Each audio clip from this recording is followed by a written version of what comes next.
स्वागत है मित्रों आप सभी का यूट्यूब के इस ऑनलाइन लर्निंग प्लेटफॉर्म पर। डीएलएड थर्ड सेमेस्टर की क्लासेस कर रहे थे हम लोग, जिसमें सोशल स्टडी की लास्ट क्लास में हम लोगों ने मराठा साम्राज्य के बारे में शुरू किया था।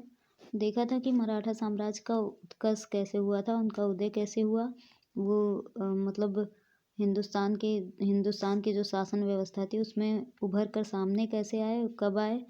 फिर शिवाजी महाराज के बारे में देखा था, उनके जो उन्होंने युद्ध किए, जो उनका योगदान था मराठा साम्राज्य के उत्कर्ष में, इन सब के बारे में देख लिया था। आज हम लोग शिवाजी के जो प्रशासनिक व्यवस्था थी उसके बारे में देखेंगे। तो शुरू करते हैं। शिवाजी जो थे वो महान विजेता होने के साथ साथ एक कुशल प्रशासक भी थे। जितना वो महान मतलब विजेता थे, अलग अलग राज्यों को जीते थे, विजित किए थे, तो वो एक महान विजेता थे और उसी तरह एक महान प्रशासक भी थे। और इन्होंने अपने शासन कार्यों की सहायता के लिए एक अष्टप्रधान जिनको बोलते थे, मतलब 8 लोग होते थे, 8 लोगों का एक समूह होता था जो अलग अलग कार्य करते थे, अलग अलग व्यवस्थाएं देखते थे। और इन्हें किसी भी लेकिन ये मतलब ये अलग अलग व्यवस्थाएं देखते तो थे, लेकिन इन्हें मंत्रिमंडल की संज्ञा नहीं दी जा सकती है। ये मंत्री सचिव के रूप में कार्य करते थे। वे प्रत्यक्ष रूप में ना तो कोई निर्णय ले सकते थे और ना ही नीति निर्धारित कर सकते थे। मतलब एक सचिव के रूप में करते तो थे, लेकिन वो प्रत्यक्ष रूप से अपना कोई निर्णय ना ले सकते थे ना दे सकते थे। मतलब देते थे, वो अपना अलग अलग चीज़ों पे विचार करते थे, राजा के समक्ष लेकर जाते थे, लेकिन ये इनका सिर्फ परामर्श देना अधिकार होता था। ऐसा नहीं था कि ये खुद उस परामर्श को लागू कर दें जनता में। बाकी ये अपना केवल परामर्श देते थे और वो बाकी राजा के ऊपर डिपेंड करता था कि राजा उनका परामर्श लेकर उस आधार पर कार्य करता है या अपने आधार से कार्य करता है। अब जो शिवाजी का केंद्रीय प्रशासन था वो कैसा था, ये बात देखते हैं। वही केंद्रीय प्रशासन जो अष्टप्रधान लोग थे, यही लोग देखते थे, जिसमें अष्टप्रधान होते थे। पहला होता था पेशवा या प्रधानमंत्री या पंत प्रधान। पेशवा जो होता था वो राज्य के प्रशासन एवं अर्थव्यवस्था की देखरेख का कार्य तथा राजा की अनुपस्थिति में राज्य की बागडोर संभालना, इसका कार्य होता था। या तो राज्य प्रशासन जो वहाँ की अर्थव्यवस्था होती थी उसको देखता था, या फिर जब राजा कभी मान लो किसी मौके पर नहीं रहते थे, अनुपस्थित रहते थे, तो फिर राजा का मतलब पूरे राज्य का बागडोर संभालता था। और इनका वेतन जो होता था वो 15,000 हूड़ प्रतिवर्ष था। दूसरे जो हैं वो सराय नौबत, यानी इनको सेनापति भी बोल सकते थे। सराय नौबत जो होते थे, इनका क्या कार्य होता था, ये सैनिकों की भर्ती करते थे, उनका संगठन करते थे और उसी आधार पर लोगों के मतलब देखते थे कौन क्या कर रहा है, कितने सैनिक किस राज्य में, किस क्षेत्र में रखने हैं, पैदल घुड़सवार कौन कौन से, अलग अलग सब के बारे में देखते थे। और किस युद्ध में कौन सैनिक जाएंगे कौन नहीं जाएंगे, इन सब के बारे में देखने का कार्य होता था इनका। अगले जो है वो मऊमदार मऊम आदार या अमात्य, जिनका काम क्या होता था, ये जो वहाँ का मतलब अर्थ विभाग का प्रधान होता था। ये अमात्य राज्य के आय व्यय का लेखा जोखा तैयार करके उस पर हस्ताक्षर करके भेजता था। मतलब जो अर्थव्यवस्था होती थी उससे रिलेटेड जो भी पैसे के लेन देन या देख रेख जो लेखा जोखा होता था उन सबको देखता था और उस लेखा जोखा को तैयार करके उस पर हस्ताक्षर भी करता था। और इनका जो वेतन रहता था वो कितना होता था, 12,000 प्रतिवर्ष, 12,000 हूड़ प्रतिवर्ष। हूड़ जैसे इस टाइम में रुपए चलते हैं, वैसे उस टाइम पे हूड़ चलता था। अगले जो होते थे वो क्या होते थे,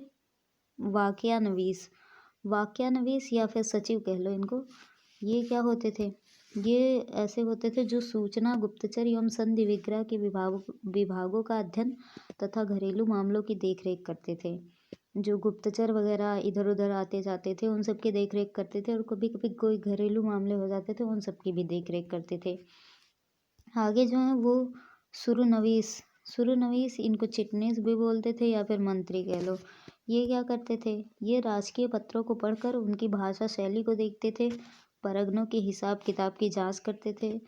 यही सब काम इनका होता था कि जो राजकीय पत्र कहीं से आ रहे हैं दूसरे राज्यों से, इनकी भाषा शैली को देखते थे, उनको समझते थे, राजा को उसके बारे में बताते थे। और परगने परगने उस टाइम परगना को क्या बोलते थे, एक जो प्रेजेंट टाइम में होता है ब्लॉक, ब्लॉक वाइज होते हैं सब, बटे होते हैं गांव, उसी उस टाइम परगना होता था, तो उसके हिसाब किताब की जांच करते थे। अगले जो हैं वो दबीर, दबीर या फिर सुमंत, इनको विदेश मंत्री भी कहते थे। विदेश मंत्री जैसा नाम से ही पता चल रहा है, जो विदेशों से आए राजदूतों का स्वागत करते थे और देश विदेशों से संबंधित संधि विग्रह की कार्यवाहियों में राजा से सलाह मशवरा आदि करते थे। अगला जो है आगे, सतवें जो कौन थे वो क्या थे, सदर या पंडित राव, नाम से ही इनके पता चल रहा है। पंडित राव जो थे, इनका क्या कार्य होता था, ये क्या करते थे कि धार्मिक कार्यों के लिए तिथि निर्धारण, गलत काम करने एवं धर्म भ्रष्ट करने वालों के लिए दंड की व्यवस्था, काम करने एवं ब्राह्मणों में दान बंटवाना एवं प्रजा के आचरण को सुधारना, जो भी मतलब धर्म से रिलेटेड काम होता था वो सब भी ये सदर या पंडित राव करते थे। और ये मतलब जब कोई धर्म को भ्रष्ट वगैरह करता था तो इनको दंड भी देते थे, और ब्राह्मणों में दान भी बंटवाते थे, और प्रजा के जो आचरण मैनर्स उनके थे उनको सुधारने का कार्य करते थे। और इनको क्या बोलते थे, दाना अध्यक्ष भी बोला करते थे। अगला जो है आठवां और अंतिम, ये न्यायाधीश होते थे। न्यायाधीश का क्या काम होता है न्यायाधीश का, सैनिक व असैनिक तथा सभी प्रकार के मुकदमों को सुनने एवं निर्णय करने का अधिकार इनको होता था। ये तो हो गए इनके जो केंद्रीय प्रशासनिक व्यवस्था थी। आगे जो है इनकी वो क्या थी, सैन्य व्यवस्था। सैन्य व्यवस्था इनकी कैसी थी, जो सैन्य व्यवस्था थी इसमें 3 लोग होते थे, एक पागा सैनिक, एक सिलाहदार और एक पैदल सेना। ये इनके जो थे वो मतलब सैन्य व्यवस्था थी। और जो इनका प्रांतीय शासन व्यवस्था थी, जो प्रांतीय शासन व्यवस्था थी इसमें क्या क्या था, उत्तरी प्रांत सूरत से पूना तक फैला हुआ था, और दक्षिणी प्रांत, दक्षिण पश्चिमी प्रांत समुद्र तटीय बम्बई के दक्षिण कोंकण क्षेत्र तक लेकर फैला हुआ था। जो बम्बई का समुद्र तटीय क्षेत्र है, प्रेजेंट टाइम में मुंबई है, वो कोंकण क्षेत्र तक फैला हुआ था। और दक्षिण पूर्वी प्रांत जो था वो सतारा, कोल्हापुर, बेलगांव और थारगांव तक फैला हुआ था। और एक और था दक्षिणी प्रांत, जिंजी और उसके आसपास का प्रांत जो था वो दक्षिणी प्रांत था।